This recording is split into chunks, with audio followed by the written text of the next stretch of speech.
네, 안녕하십니까. 김기영 회계사입니다. 네, 우리 팀장님은 진짜 짧게 끝내네요. 그죠?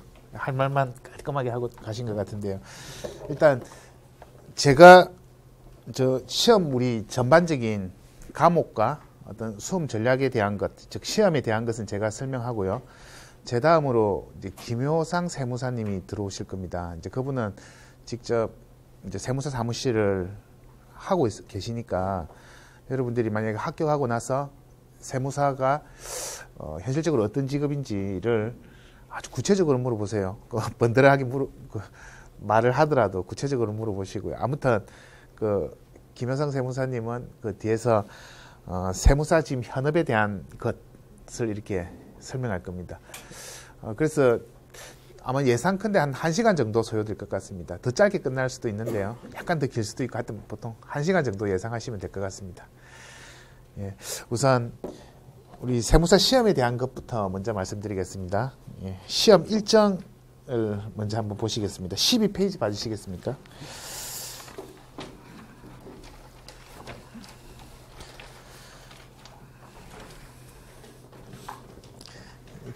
안내 책자 보니까 되게 두껍죠? 이것도 하나의 공부 같은 느낌 안 드세요? 예, 그럼 시험이 얼마나 공부를 많이 해야 될 건가?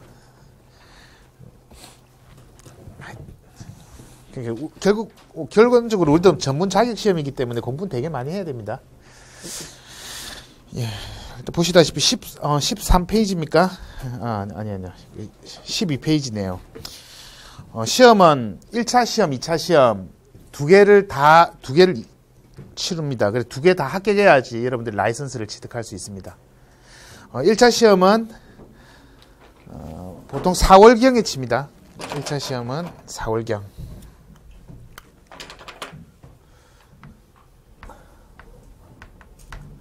이것도 이제 1차 칩니다. 4월인데 4월 보통 말입니다. 20일에서 30일 정도 일요일 날 칩니다. 그러니까 굳이 시험 때문에 직장 휴가는 낼 필요는 없습니다.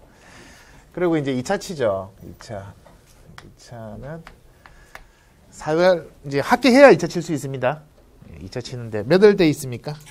보통 7월 말 쳐요. 7월에서 8월 이렇게 돼 있죠. 그러니까 뭐 그냥 7월 말 또는 8월 초. 시험 칠 때 책상 끈적끈적할 느낌 들죠? 이건 객관식이고 이건 주관식입니다. 1차 합격해야지 그에 2차 칠 수 있고 여기서 떨어지면은 그 다음에 2차까지 칠 수 있습니다. 즉 유예라 그러죠. 1년 유예 받을 수 있습니다. 그 다음에 2차 떨어지면은 1차부터 다시 하셔야 돼요. 그렇죠. 그때부터는 이제 뭐 좀 많은 이제 가슴 속에 상처가 많이 남죠. 힘들게 공부했는데 2차 떨어지고 이러면. 근데 지금 우리는 이제 2016년도 데뷔반이죠. 2016년도에 이렇게 데뷔반입니다. 그래서 1차 시험 일정이 이렇고요. 매년 보통 이 시기가 바뀌진 않아요. 그리고 지금 이게 앉아 계신 분들 중에서 회계 쪽이나 세무 쪽과 전혀 관계 없으신 분들도 있지만 회계 사무실에서 오신 분들도 있고 아니면 기업체 재무부서에 계시는 분들도 있을 겁니다. 보통 경험적으로 볼 때 그런 분들이 한 절반 아예 상관없는데 왜 했을까 하는 분들, 그러니까 왜 하는 게 잘못된 게 아닌가요? 그냥 그런 분들도 한 절반 그렇습니다. 항상 경험적으로 볼 때. 그러니까 그런 분들이 제일 바쁠 때가 이게 시험 준비할 때 아닙니까? 그렇죠. 그래서 되게 시험 시기를 바꾸자 이런 말들을 많이 해도 전 안 받아들여집니다. 이게 한번 자리 잡은 간섭은 바꾸기가 정말 힘든 것 같아요. 이거 3월달 법인세 신고해야 되고, 그죠? 그리고 1, 2월 달에 무슨 또 결산해야 되고, 그러니까 되게 바쁜데, 일하면서까지 공부를 한다는 게 참, 1차 시기가 그런 면에서 별로 좋지는 않죠. 그건 제 생각이고요. 아무튼 과목 보겠습니다. 13페이지 봐주십시오. 지금 2차는 생각하지 마시고요. 1차만 생각하세요.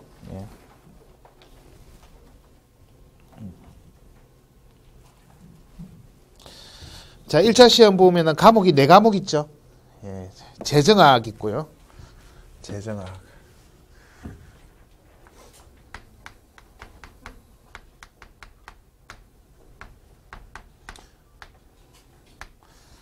자, 두 번째는 세법 하면 되죠. 그냥 세법 학개론 돼 있습니까? 예, 세법 학개론. 세법 학개론. 그 다음 회계 학개론이죠. 예.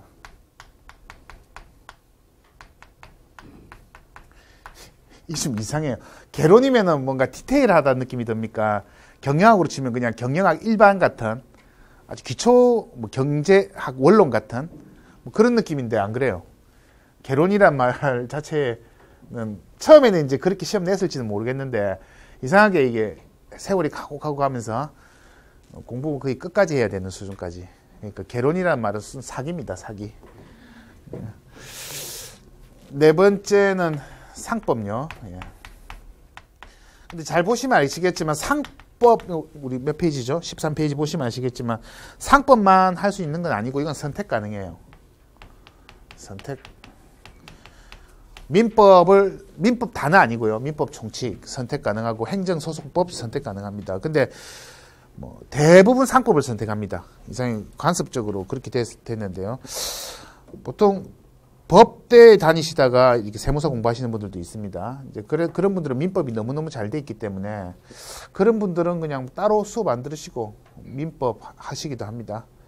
그러니까 민법, 상법 다 필요해요. 여러분들 세무사 현업을 하시려면 다 필요한데 어차피 뭐 민법 안 배우면 나중에 또 실무 수습 받을 때 또 열심히 따로 공부해야 되니까요. 근데 보통 상법 합니다. 이건 저희 학원뿐만 아니라 어떤 학원이든 따로 뭐 종합반 구성할 때는 상법을 구성하니까 그 대세에 따릅니다. 저희들도. 그렇게 간이 크지 않거든요. 상법 선택하고. 자, 근데 네 과목 같죠? 그러니까 이건 이제 1교시에 치고요. 요건 이제 2교시에 치죠.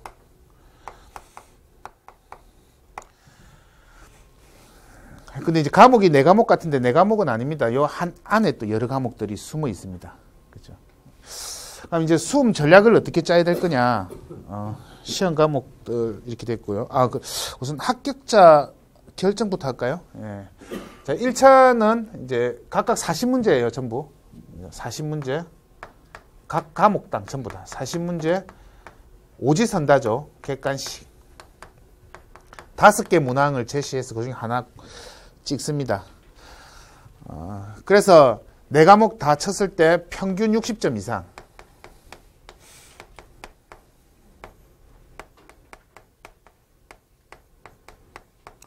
과락도 있습니다. 과락이라는 건 너무 못 치면 다른 과목 아무리 잘 쳐도 전체적으로 인정 못 해주겠다 이거죠. 그래서 40점 미만. 그러니까 다른 거 아무리 100점 받아도 한 과목이 뭐 40점 미만. 그러니까 40점은 적어도 받아줘야 된다 이거죠. 그렇게 해야 합격됩니다. 어렵게 시험이 나오면요. 평균은 훨씬 넘는데 과락 때문에 망하는 경우가 되게 많아요.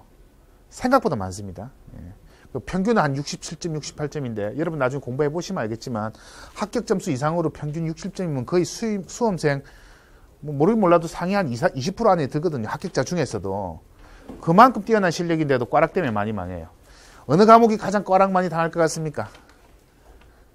안 하면 다 과락이죠. 근데 이게 제일 많이 과락 당해요. 이제 공부를 좀 해보신 분은 아실 겁니다.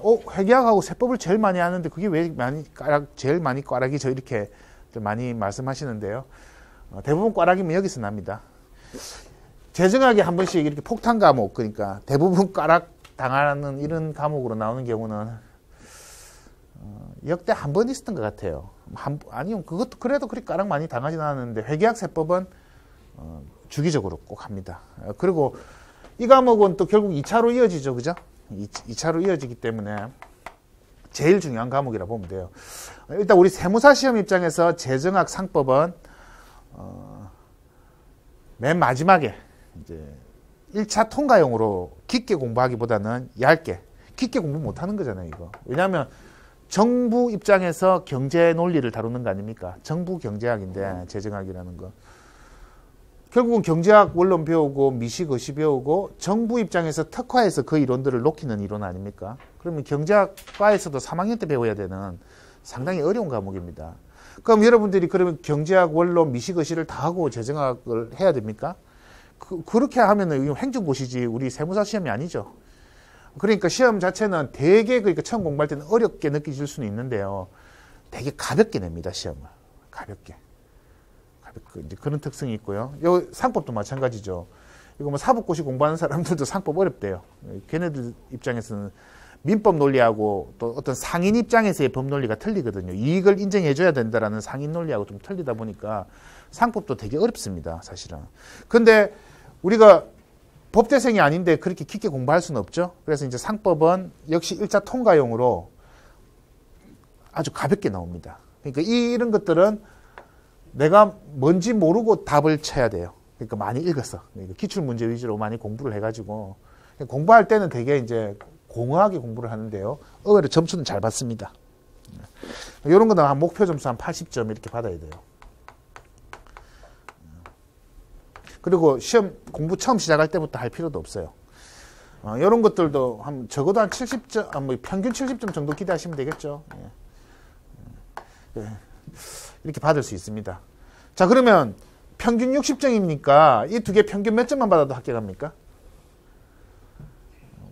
40점 이렇게 받아야 되는데, 근데 뭐 40점 그렇게 아슬아슬한 벼랑 끝 인생을 살 수는 없죠. 이게 보통 저는 이런 것들도 한 60원 보고 공부를 해야 된다 봐요. 60. 그러니까 60을 보고 공부를 해야 되는데 뭐 이런 것들이 플러스 마이너스 될 수는 있으니까 목표를 이렇게 두세요. 목표를. 심지어 또 회계학세법 공부를 하다 보면 워낙 어려우니까 다른 학원에서는 뭐 이제 이런 것들을 50만 봐라, 명가만 해라 뭐 이런 식으로 자꾸 심리적으로 공부시킬 생각은 안 하고 심리적으로 좀 영혼을 편안하게 해줄 생각만 하는데 안 돼요. 이건 공부 되게 열심히 해야 됩니다. 그래서 이렇게 하면은 느긋하게 합격하고, 그리고 1차가 잘 되면요 2차도 동시에 합격할 수 있어요. 좀 이따가 제가 합격률을 보여드리겠습니다. 합격률이 당연히 높을 거라 기대는 안 하시겠죠. 그러니까 보통 대충 이렇게 보면 돼요. 그의 합격에서 2차 따닥이라 그러죠. 동시에 합격한 사람이 한 1이라면 작년에 1차 합격에서 유예 받아 합격한 사람이 2. 보통 이 정도 비율이라 보면 돼요. 그리고 전체 합격률은 20%를 안 넘어가죠. 그러니까 훨씬 작아요. 그러니까 나중에 합격률 나오는데요. 그러니까 여러분들 여기서 10대 1과 여기서 3대 1 중 어느 게 더 어려울 것 같아요? 이미 한번 걸러졌잖아요. 공부 잘하는 사람들끼리 3대 1이 뭐 누구하고 싸우면 누가 이기냐 꼭 그 소리 같긴 한데요. 제가 느끼기에는 이게 더 어려워요. 훨씬. 이게 2.5대 1, 한 2대 1 돼도, 한 1.5대 1 돼도 설마 그게 내가 들어갈까 싶은데 꼭 내가 들어가죠. 그죠? 근데 이건 이상하게 10대 1이라도 힘들어도 시험장 들어가면 한 40명 앉아 있으면 이 중 4명 걸린다 이렇게 생각하면 되게 두렵거든요. 그래도 이상하게 조금 하면 금방 붙어요. 그래서 뭐 이 말을 하는 이유는 제가 볼 때는 결국은 회계학 세법은 너무너무 깊게 공부해야 되고, 여러분들이 현업에서도 뭐 이때 공부한 실력으로 계속 가는 겁니다. 그러니까 아주 공부를 잘, 수업 목적으로도 그렇고 뭐 여러 가지 다른 목적, 뭐 실무 목적에서도 아주 깊게 공부해야 되는 과목이다. 그리고 2차까지 이렇게 생각하시면요. 그래서 보통 수험 전략이라고 하면은 어떤 뭐 디테일한 것을 먼저 따지기 전에 거시적으로 이걸 먼저 학습합니다. 이게 시험이 되게 어렵고요. 공부량도 되게 방대하고. 이거는 이제 1차 직전에 마지막에 좀 공부를 하면 돼요. 그래서 학생들 같은 경우는 뭐 빨리 하는 친구들도 있지만 대부분 가을부터 해도 괜찮아요. 가을부터. 늦가을부터 해도 돼요. 보통 이제 공부한 수험생들은 이제 찬바람이 불어온다 이런 감수성 예민한 표현을 많이 쓰거든요. 찬바람 불어올 때 해도 돼요. 조금 불어오기 직전에 해도 되고. 근데 이건 올해 찬바람이 끝나기 전부터 해야 되겠죠. 그죠? 그러니까 이건 정말 열심히. 그래도 극복이 잘 안 됩니다. 1년 만에 극복하면 성공이죠. 한 2년, 3년. 나중에는 뭐 기본서 한 6회독 하고 객관식 한 3회독 했는데도 뭐 까락에서 왔다 갔다 한다 이렇게. 근데 보통 저는 그런 말 하면 안 믿죠. 6회독을 하고 객관식 3회독을 했는데 그게 왜 까락일까 싶긴 한데요. 그럴 경우가 발생은 해요. 왜냐하면 제한된 시간 내에 치다 보니까 계산 문제거든요. 그러니까 멘탈이 좀 약하신 분들은 그냥 당황해가지고 도서관에서 모의고사 치면 한 80점 놓는데 자기 스스로 그렇게 말하는 게 믿어줘야지 어떻게 해요. 근데 종합적으로 이렇게 제한된 1분 내에 이렇게 풀기 시작하면요. 다 못 풀어요. 아는 거는 실수하고 삼정에 다 넘어가고 모르는 거는 자료가 눈에 확 안 들어와가지고 정리가 안 돼서 틀리고. 그러니까 아무튼 이걸 열심히 해야 됩니다. 그러니까 이것도 열심히 해야 되는 잘해야 돼요. 열심히. 우선 그럼 이제 수험 전략을 제가 말씀드리겠습니다. 올해 이제 여러분들 지금 1월이죠. 1월. 당연히 이제 재정학 상품은 신경 쓰지 마세요. 요걸 잘 해야 됩니다. 물론 나중 되면은, 그러니까 뭐 고3 되면은, 고3 되기 전까지는 암기 과목 신경 쓰지 마라 이렇게 말을 하죠. 선생님들도. 수능 세대라면 또 용어가 틀릴 수는 있는데, 언제까지 근데 암기 과목 신경 안 쓸 수는 없어요. 근데 나중 되면 이게 이제 스트레스 용이 되는데, 근데 그래도 이게 잘 돼 있으면 이거 공부할 여유가 생기겠죠. 어떻든 간에 이건 지금 한다고 해가지고 더 깊게 공부할 수 있는 부분도 아니고 우리 시험 특성상 이거는 이제 나중에 마지막 한 5개월, 6개월 정도 남았을 때 집중적으로 얇게 넓게 공부하는 부분이지 언제까지나 하면 공부는 이거다 이렇게 생각하시면 돼요. 이거부터 해야 됩니다. 보통 이 처음 공부할 때 회계 세법을 처음 공부할 때 아예 처음 공부하시는 분이 있을 건데요. 아마 우주인솔이다 이런 느낌이 들 거예요. 우리 일상에서 쓰는 용어는 하나도 없고 회계는 또 회계대로 상당히 이제 힘들고요. 세법은 세법대로 힘든데 세법은 용어 자체가 이제 법률 용어다 보니까 되게 낮습니다. 그러니까 무엇에 대해서 딱 적어놓으면 절반이 모르는 단어예요. 한국말인데 그럴 수가 있을까? 근데 곧 적응됩니다. 그러니까 곧 적응돼요. 근데 회계학 같은 경우에는 다 아는 말인데 회계가 뭐냐 이러면 정보를 전달하는 과정이다. 누구나 말하죠. 근데 그 다음에 그래서 뭐 어쩌라고. 그러니까 그 의미가 디테일하게 안 다가옵니다. 되게 뭐 도덕책처럼 하나만 하는 소리인데 그걸 내 삶에 시험 문제에 뭐 어떻게 지식을 정리해야 될 건가. 그런 디테일이 정리가 안 돼서 그러니까 방향이 좀 틀리죠. 요거는 이제 감각을 잘 가지는 게 중요하고요. 감각을. 이건 감각보다는 그냥 법정 계속 읽으면서 그 속에 푹 빠져야 돼요. 푹 빠져야 되는 좀 틀리긴 한데요. 아무튼 회계세법을 먼저 합니다. 근데 회계라고 해서 한 과목이 아니고요. 재무회계가 있고 원가회계 이 두 가지로 나눠집니다. 당연히 과목도 따로따로 공부를 하겠죠. 시험은 나중에 묶어서 여기 한 25문제, 여기 한 15문제 뭐 이렇게 나오긴 하는데요. 공부는 당연히 따로 합니다. 따로. 그 다음에 이제 세법.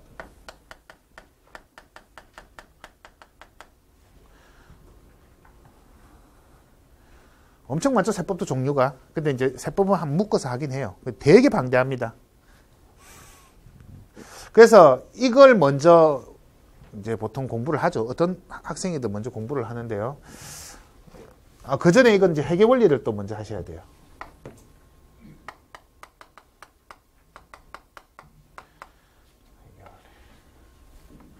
근데 회계 원리는 수업 과정에 넣지는 않고 여러분들이 선행학습 하셔야 됩니다. 선행학습. 만약에 수업을 들으려고 하시는 분들은 제가 회계 원리 강의를 찍은 게 있거든요. 한 40시간 정도 찍은 게 있어요. 40시간. 학원 들으신 분들은 공짜입니다. 공짜긴 한데 공짜라 중요한 건 아니고 정말 열심히 하셔야 돼요. 회계 원리를 잘 하시면 재무회계, 특히 재무회계와의 연관성이 큰데요. 재무회계가 아주 쉽게 극복됩니다. 아주 쉽게. 저걸 제대로 못하면 뭐 재무회계 뭐 2회독, 3회독 해도 감각을 못 찾아요. 그래서 제가 회계학은 감각이 중요하다 그랬죠. 감각이 중요하다라는 거는 기초를 정말 체득을 해야 됩니다. 그러니까 머릿속으로 외우는 게 중요한 게 아니라 하여튼 느낌이 와줘야 돼요. 체득. 그러니까 2 곱하기 3 이러면은 6 이렇게 바로 탁 튀어나와야지, 그죠? 회계원리 보통 공부하면 2 곱하기 3은 얼마고 이러면은 이제 2를 3번 더 하는 거다 이런 건 다 배워요. 이런 건 다 배워요. 근데 중급 나중에 뭐 252 곱하기 523 이거 곱할 때 2, 3은 이거 뭐 어떻게 외워야지 이걸 이런 식으로 도출하진 않죠. 회계 원리 공부할 때는 이거 원리를 배웁니다. 그럼 자기가 다 아는 것 같아요. 왜? 원리 자체는 안 어렵거든요. 거래는 이중성이 있다. 당연하지. 이렇게 말하는데, 그다음부터 이제 모든 거래를, 그러니까 거래는 두 개의 재무 상태에 영향을 미치기 마련이거든요. 그 두 개가 머릿속에 자꾸 떠올라야 돼, 이렇게. 이게 떠올라야 돼요. 떠올라야 하나는 차변적, 하나는 대변적고, 그게 뭐 재무제표에 어떤 식으로든 영향을 미칠 거 아닙니까? 근데, 거래는 이중성이 있다. 이래 놓고, 자산은 부채 더하기 자본이다. 요까지 공부하고 딱 끝내요. 요거 다 끝내는 거 똑같죠. 아니, 그 다음, 이제 어려운 거래를 공부할 때, 거래를 효율적으로 분석하려고 이중적인 측면으로 구조를 먼저 이해하는 거 아닙니까? 그죠? 그러니까, 체득을 안 하고 와, 체득을. 회계 원리 때는 보통 이제 짧게 공부하는 사람들이 되게 많죠. 그게 제일 큰 실수입니다. 한 15시간 공부하면 된다 이런 말 하는데 그거 순 거짓말이에요. 믿지 마세요. 그거는. 제 말을 믿어도 될 겁니다. 오히려 중급 회계 못지않게 열심히 해야 돼요. 저기서 거래를 이중적으로 인식하는 습관을 이제 머리가 깨야 됩니다. 이제 생각하는 습관을 들이고, 그걸 하나 차변적음, 대변적음, 그게 붕괴고요. 그게 어쨌든 뭐 재무제표 요약할 수도 있어야 되고, 결국 그 구조 속에서 시험은 나올 수밖에 없거든요. 그러면 그런 것들이 정말 부담되지 않게 익숙해져야 되는데, 그냥 뭐 결산 수정 붕괴 영혼 없이 공부를 해. 그냥. 그리고 재무제표 익히고, 그래 놓고 중급회계 들어오면은 회계 원리 때 익힌 발생주의가 뭔지 물어보면 대답은 하는데 발생주의를 생각을 못 해요. 그러니까 생각하는 툴 자체가 체득이 안 되니까 그냥 책에 나오는 걸 다 외우는 식으로 공부를 하다 보니까 한 2장, 3장 가다 보면은 체력이 달려서 못 따라갑니다.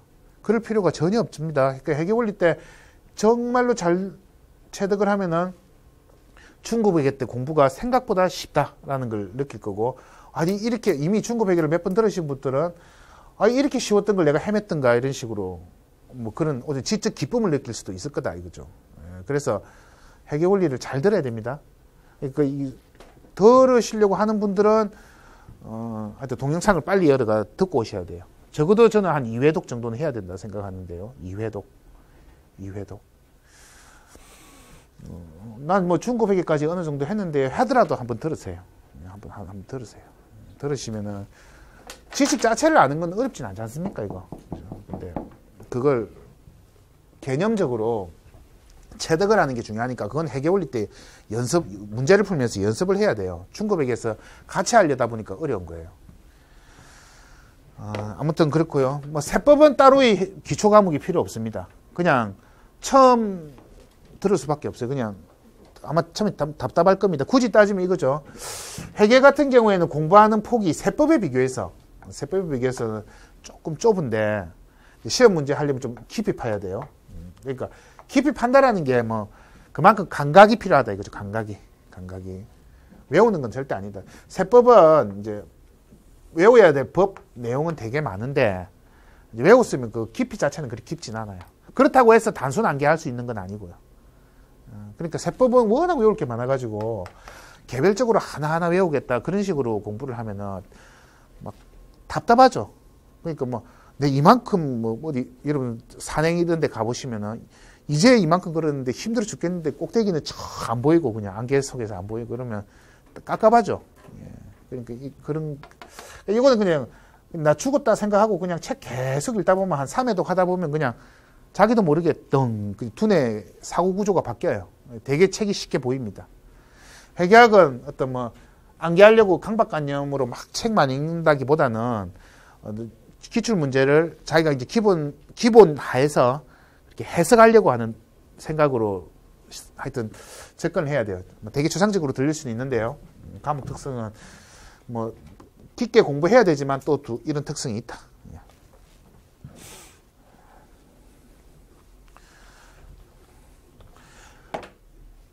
이제 공부를 쭉 하다 보면요, 이 세월이 점점 시험 다가가겠죠.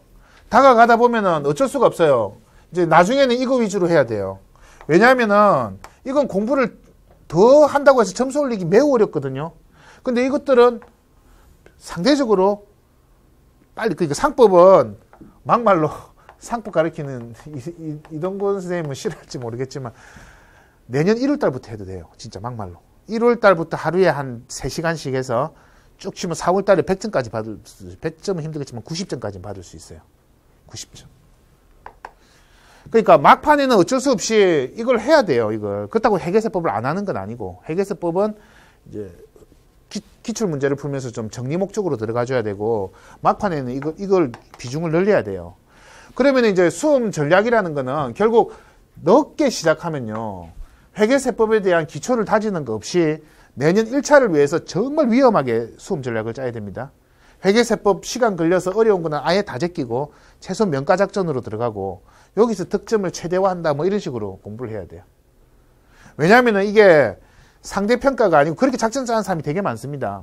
이제 아니 일찍 시작하시는 분들도 그렇게 작전 짜시는 분들이 많아요. 그러니까 왜냐하면 우리가 이게 절대평가다 이렇게 하거든요. 그러니까 이제 여기에 이제 함정에 많이 쏙죠. 어떻게 쏙냐면은 절대평가다. 40점만 다 최소 받아주고 평균적으로 60점 넘으면 1차 금방 공부하지 않겠냐. 효율적으로 공부하면 이거 엄청 시간 많이 들어가는데 이거 명가만 할 수 있도록 뭐 예를 들면 뭐 회계학은 우리는 뭐 상하로 나누어서 배웠는데 중급 회계라도 상만 하고 하는 버린다. 세법은 법인세 버리고 뭐 하여튼 자기 나름대로 시나리오를 짭니다. 자기 나름대로 시나리오. 그러면 공부 시간이 대폭 자신 있을 것 같거든요. 왜? 이 절대평가이기 때문에 이러는데 그건 아니에요. 왜냐면은 절대평가지만 형식은 결국 실질은 상대평가일 수밖에 없습니다. 대표적으로 이제 절대평가 시험이 미국 AICPA 시험, 뭐 미국 시험이 대부분 절대평가죠. 그거는 그렇게 해도 돼. 이제 왜냐면은 문제 자체가 이미 데이터베이스화 돼 있죠. 그걸 랜덤으로 뽑아가지고 시험에 내거든요. 그러니까 그거는 이제 절대평가가 맞아요. 합격을 확 많이 할 수도 있고 랜덤이 잘못 뽑히면 작게 할 수도 있고. 근데 우리는 절대평가이긴 하지만 시험 문제가 이미 데이터베이스로 뭐 랜덤으로 뽑는 게 아니라 출제위원이 선발되어서 출제위원이 그에 시험 난이도를 조절해서 냅니다. 그러면 그 출제를 직접 하기 때문에 그 과정 속에서 몇 명 합격해야 될 것 이미 협의 받겠죠. 그럼 앞에서 붙을 수 있도 난이도 조절을 합니다. 그리고 작년 합격자 불러가지고 어떤 베타 테스트를 통해가지고 실제 그것도 확인해 보고요. 결국은 정말 특별한 예외는 있을 수는 있겠지만 결국 공부 잘하는 순서대로 붙게 돼 있습니다. 항상 남들보다 조금 더한 사람, 특히 회계세법이죠. 특히 회계세법에서 남들보다 조금 더한 사람이 항상 붙습니다. 그리고 제가 아까 까락이 제일 많은 과목이 뭐라고 했습니까? 회계세법이에요. 여기서는 차이가 뭐 자기가 전공을 하지 않은 이상은 구조적으로 크게 날 수가 없습니다. 절대로. 그리고 시험을 어렵게 내면 다 여기서 어렵게 내요. 똑같은 문제라도 한 4줄을 더 적는다 생각해 보세요. 4줄을 더. 그러면은 1분 내에 풀어야 되거든요. 문제가 눈에 안 들어옵니다. 겁이 나가지고. 그러니까 문제 문제 읽으면 한 40초인데 이게 안 풀리거든요. 그러니까 1분 내에 푸는 습관을 처음부터 공부를 하셔야 돼요. 1분 내에 푸는 습관. 그래도 계속 반복해서 읽으면 되지 않겠습니까? 물론 되겠죠. 근데 되게 비효율적이고요. 처음부터 여하튼 자료를 정리하는 습관. 이 물음을 물어보면은 어떤 자료들이 나와야 된다. 이제 그런 식으로 공부를 산만하게 흐트러뜨려서 할 게 아니라 소수의 주제로 집중해가지고 그렇게 깊게 하셔야 돼요. 그래 아무튼 그런 것들은 수업하면서 제가 다 말씀을 드리고요. 이게 절대평가지만 절대평가가 아니다. 상대평가라는 거 절대 잊어서는 안 되고. 그래서 처음부터 막 공부하기 힘들다는 걸 제가 압니다. 알지만 이거 꼭 해야 됩니까? 이러지 마시고 웬만하면 다 하세요. 웬만하면. 이거 진짜 버려야 될 주제들도 있는데 웬만하면 다 하세요. 그게 나중에 힘이 됩니다. 처음부터 안 해버리면 나중에는 계속 안 하게 됩니다.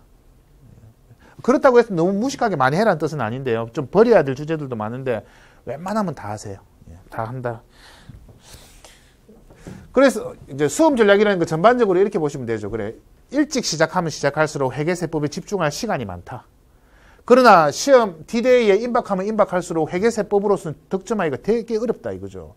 그럴 때는 진짜 모험하는 심정으로 어차피 떨어질 것 20%의 확률에 조금 더 근접하게 도작한 데서 회계세법을 대폭 줄이고 재정학, 상법 뭐 이렇게 할 수밖에 없죠. 그러니까 공부 시기별로 수험 전략은 틀려질 수밖에 없다 이거죠. 그러니까 그런 면에서 여러분들은 대단히 좋은 시기에 공개 설명회 오셨어요. 보통 여름쯤에도 공개 설명회를 하거든요. 뭐 그때는 그냥 지금이 이상적이니 뭐니 그런 말을 안 합니다. 안 하지만 그래도 지금 1월달 요쯤에서 시작하는 게 그래도 가장 내년 시험 준비라면 이상적이죠. 가장 이상적이죠, 제가 볼 때. 가면 갈수록 그러니까 보통 한 7월부터 이제 정규종합반이라는 게 있거든요.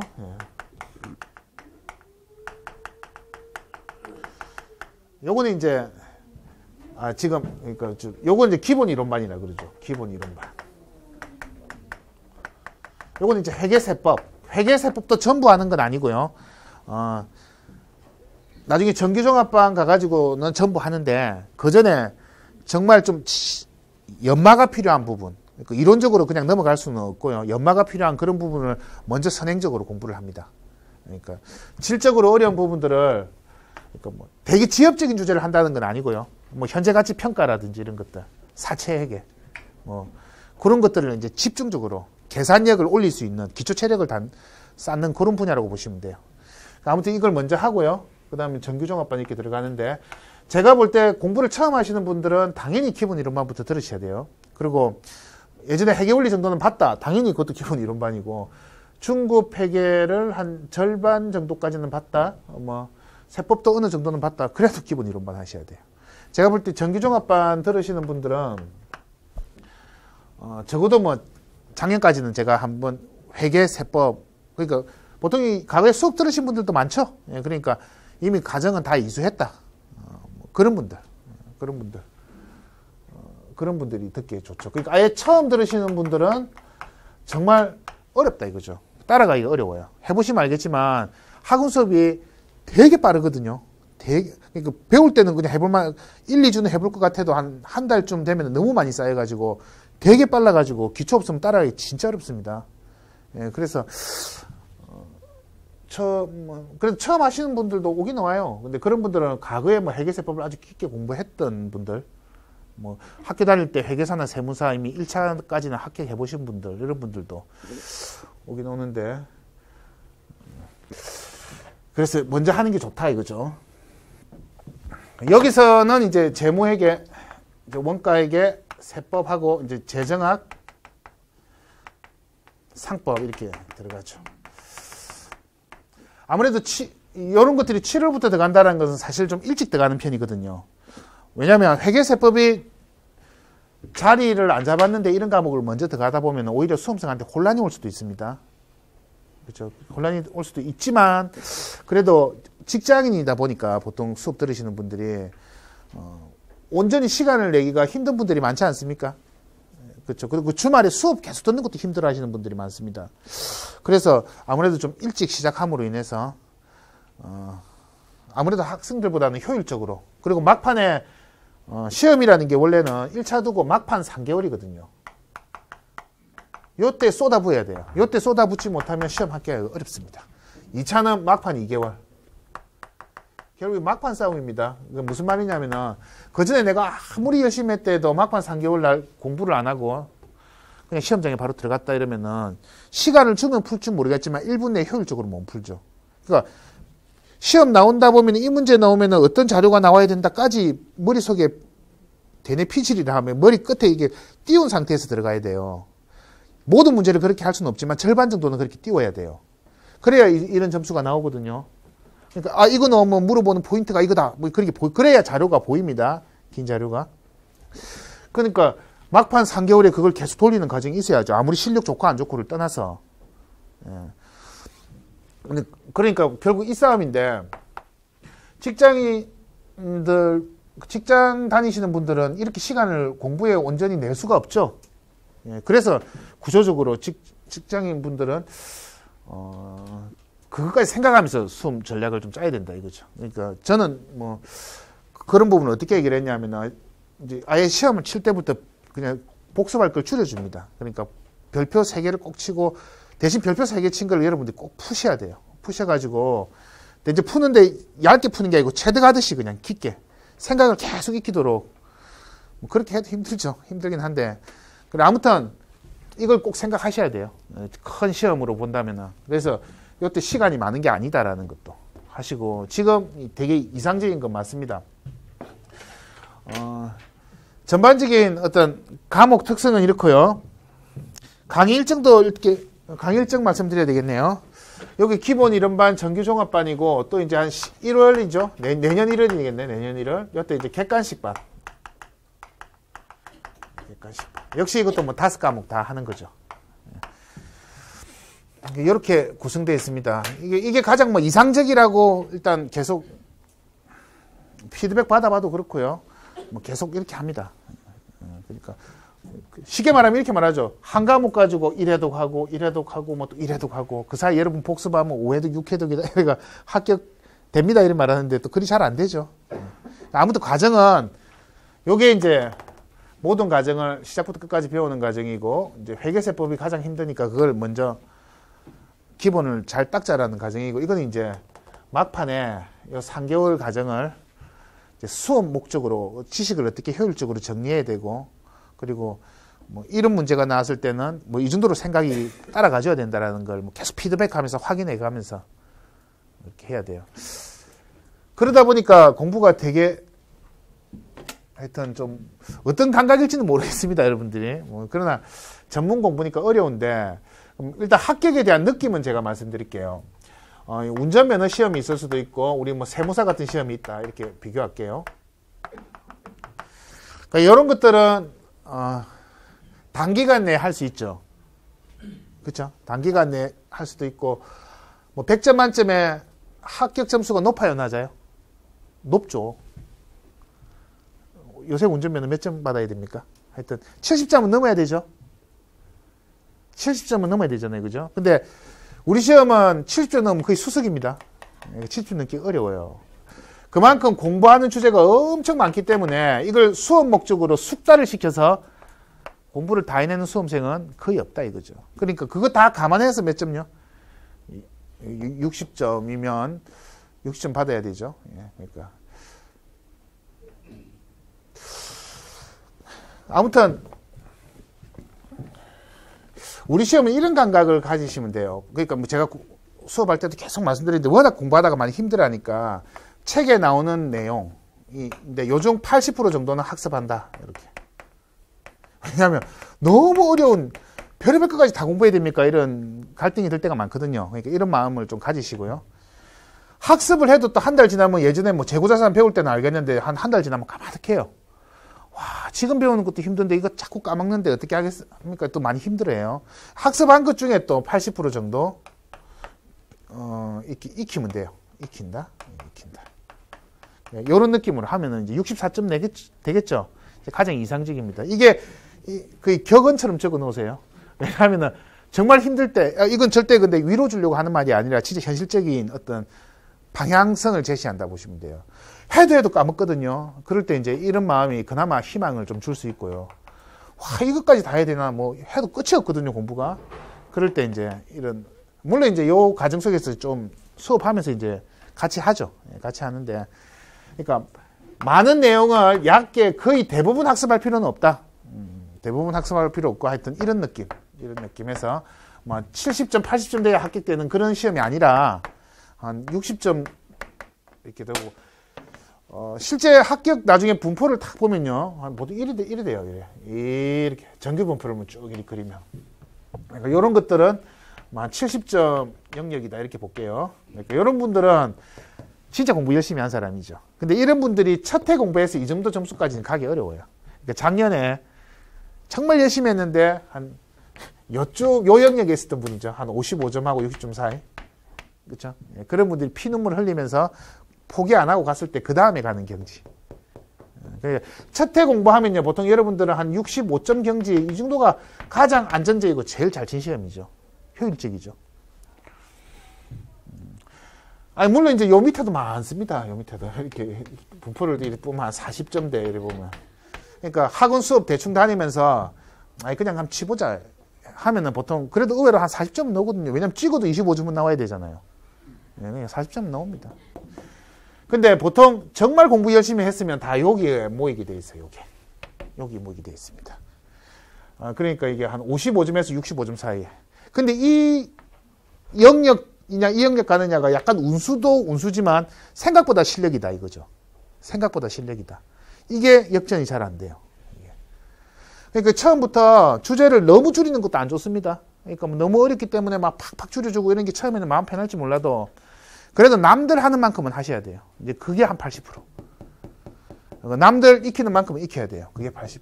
그러면은 자기도 모르게 흐름 잘 타면요 안정적으로 합격할 수 있다. 예.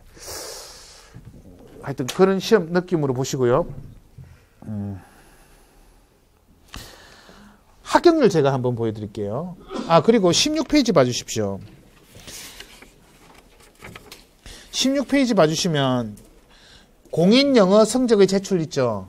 이게 뭐냐면 여러분들이 세무사 시험 치려면은 적어도 공인영어 성적에 대한 라이선스가 필요합니다.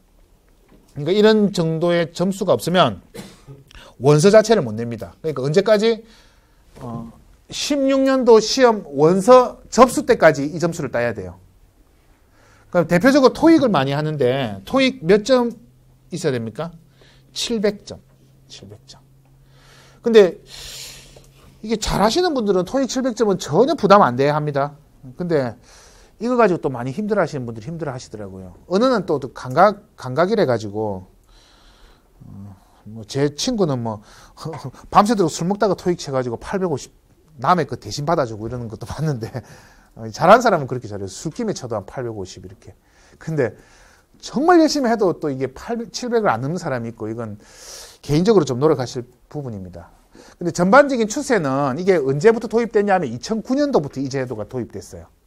그러니까 그전에는 영어를 시험 과목 하나로 쳤는데 2009년도 이전에는 시험 과목 하나로 쳤고 그 이후부터는 라이선스만 있으면 시험에서는 넣지는 않고 응시를 할 수 있게 했죠. 처음에는 이 토익이 갑자기 도입되더만 시험 못 치는 분들이 엄청 많이 발생했습니다. 근데 그게 점점 극복이 돼요. 그래서 제가 합격률로서 그 한번 충격을 한번 보여드릴게요. 몇 페이지 보시냐면 19페이지 봐주십시오. 19페이지 봐주시면 2008년도까지 그랬죠. 2008년도하고 2009년도 세무사 1차 시험 연도별 응시 영향 찾았습니까? 2008년도까지 이제 과거에 고시 영어라고 해가지고 시험의 한 과목이었습니다. 그럴 때는 이제 시험은 개나 소나 칠 수 있는 거죠. 그리고 영어가 대표적인 까락 과목이었고 대표적으로 평균 깎아먹는 과목이었습니다. 근데 그게 토익으로 탁 바뀌어버리니까 절대 인원은 확 줄었죠. 5,600, 보세요. 그 전에 8,200명 치다가 5,600명 치다가 얼마로 확 줄어버렸습니까? 2,800으로 확 줄었죠. 그죠? 그러다가 다시 좀 늘죠. 그러다가 예전 8,000명으로 다시 육박하고 있죠. 그러니까 영향이 그때는 좀 힘들었는데 아무튼 2009년도 이때는 영어 잘하는 사람은 진짜 재수였어요. 왜냐하면 회계세법 잘하는 사람들이 보통 영어 못해요. 그렇죠. 왜 회계세법 하기 바빠가지고 고시영어 이런 거는 몰라도 영어를 잘 안 하거든요. 그러니까 생각보다 700이 안 넘어지거든요. 그러니까 시험을 못 쳤어요. 그러다 보니까 2009년도에 1차 합격률이 몇 프로 됐습니까? 회계세법 되게 쉽게 나왔거든요. 32.45%. 합격률 이 정도면 높죠. 엄청 높은 겁니다. 여러분들 뭐 재경관리사나 이런 시험도 이렇게 합격률 안 높습니다. 그죠? 합격률이 높은 거죠. 그러다가 토익 효과 때문에 합격률이 38.87% 계속 이렇게 되다가 그 다음부터는 다시 좀 떨어지고 있죠. 22%, 21%. 근데 2013년, 2014년에 다시 또 30%까지 높았죠. 이게 합격자 수가 건 2,000명이네. 징그럽다. 그죠?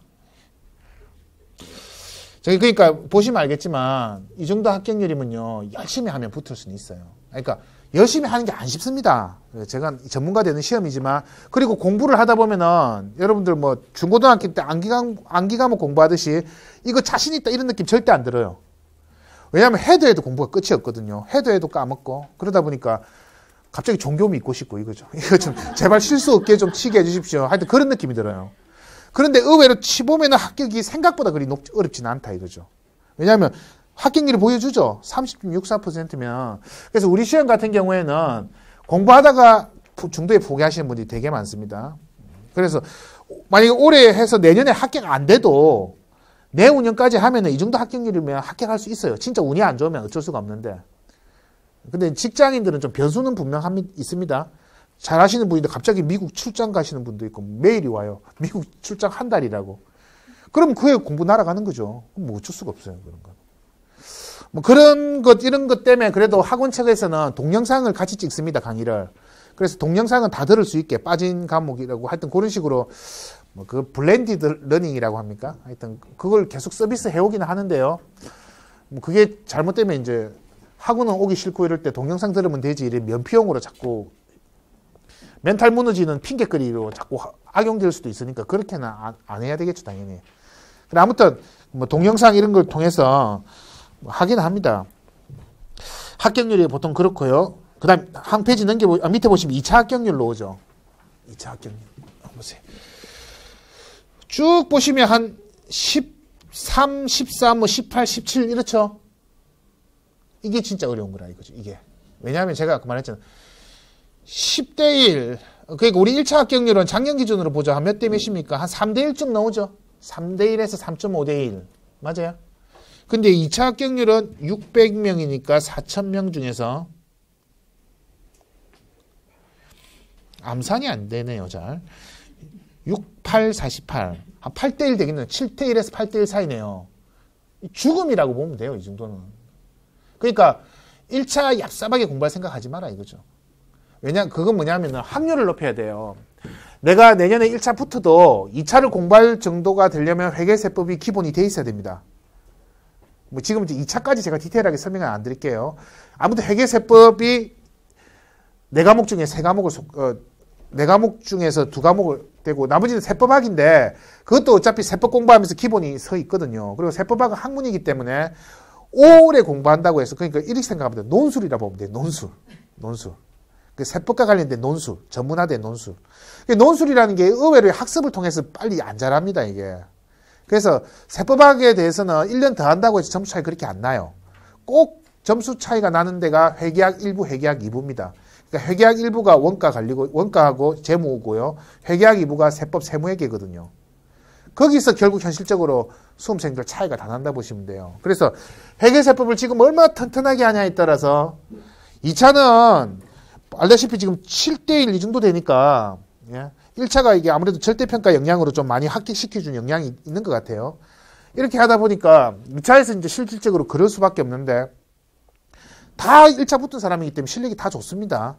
그럼 그런 것들은 이렇게 봐야 돼요. 운이 필요합니다. 운수가. 이건 뭐 내가 압도적으로 잘할 수는 없거든요. 학생들도 같이 붙어야 되고 이라는 부분이니까. 그러면은 최대한 기회를 늘리려면 그의 2차를 보통 놓치면 안 돼요. 최선을 다해서 쳐야 돼요. 합격하면 진짜 재수고 합격 안 돼도 정말 아깝다라는 느낌으로 피눈물이 나야 돼요. 그러면 그 피드백 하에서 공부를 하면 그 다음에 합격호에 올라탈 수가 있습니다. 근데 보통 1차 겨우겨우 붙은 분들은요, 얍삽하게 공부해가 그의 2차는 절대 안 되거든요. 무슨 일이 있어도 안 되거든요. 그럴 때는 회계세법이 어떤 깊이 있게 학습이 안 되시면 그러면 그냥 놓쳐요. 그냥 술이나 먹고 그래도 오늘 1차 붙었다 위로받으면서 술자리 주제가 한 개 더 늘죠. 술만 더 먹다가 그 다음부터 살살 걱정되기 시작하죠. 그 다음에 2차에 여지없이 떨어집니다. 그러니까 한 호흡에 최선을 다해서 2차 딱 치고 붙으면 좋고 떨어져도 그 아쉬움을 가지고 더 에너지를 잃지 않고 공부를 해야지 그 다음에 합격할 수 있는 확률이다. 그래서 뭐가 제일 중요하다는 건 아시겠죠? 회계세법은 허투루 할 생각하시면 안 돼요. 내가 대충 봤다 해도 회계원리 때부터 뭐 15시간짜리 이런 거 듣지 마세요. 그거 괜히 해보지도 않고 그냥 설설 봐가지고 섣부른 지식만 늘어가지고 오히려 공부를 겸손하게 못하게 하는 그런 요인입니다. 그러니까 들으실 거 있으면 회계원리를 꼭 들으세요. 한 2시간이니까 제가 적은 책이 있어요. 만화로 보는 회계원리라고 혹시 들어보셨어요? 진짜요? 보통 나한테 자질을 주던데 이런 질문하면 아무도 안 봤다고 해가지고 아주 명저입니다. 제가 적었기 때문에. 그래 그 책도 재밌어요. 그러니까 들으시고 그 다음에 이제 회계학을 이렇게 따라오시면은 그 다음에 좀 좋은 쪽으로 이제 수험 준비가 되지 않을까 저는 그렇게 생각합니다. 어떤 공부에 대한 어떤 디테일은 그냥 생략할게요. 전반적인 시험은 이렇다고 보시고, 그리고 나중에 마치시고 여러분들 다들 개인적으로 궁금하신 분들 그런 것들이 있죠. 자기 입장에서는 어떻게 이런 상담을 좀 하세요. 오신 김에. 사실 이게 동영상을 찍기 때문에 작년 동영상과 그렇게 틀릴 건 없어요. 그죠? 틀릴 건 없는데 그래도 여러분들이 오시는 이유는 학원 시설이나 어떤 느낌이라든지 어떤 하여튼 전반적인 그런 것들도 좀 보고 음료수 한 잔 준다고 설마 오진 않았겠죠. 그죠? 그러니까 아무튼 느낌이고 저는 오늘 공개 설명회 올 때 오늘이 꼭 봄 같다는 느낌이 들었어요. 봄.